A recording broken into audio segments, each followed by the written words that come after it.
আপনি যে বলতেন রাতে ঘুমাতে যাবার আগে আমার ছোট্ট একটা মুঠোফোনের মেসেজ, ভালো থাকুন, ঘুমিয়ে পড়ুন, না পাঠালে আপনার ঘুমই আসতো না। শত চেষ্টার পরও নাকি ঘুম ফাঁকি দিয়ে চলে যেত নির্বাসনে। ধূসর বিবর্ণ বিস্মিত অধ্যায়ের মতো ঢেকে যেত সারাটা রাত আপনার। আপনি বলতেন আমার একটা মেসেজ আপনার ঘুমের মহা ঔষধ, যা কিনা আপনাকে সারা রাত স্বপ্ন দেখাতে ঘুমাতে সাহায্য করে।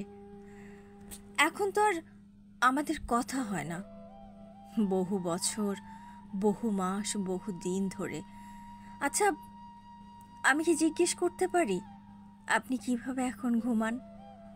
ঘুম আসে আপনার চোখে, নাকি নির্ঘুম রাতের সঙ্গী এখনো আপনি? কিন্তু মানুষ কি একটা বিনিদ্র রাত কাটাতে পারে?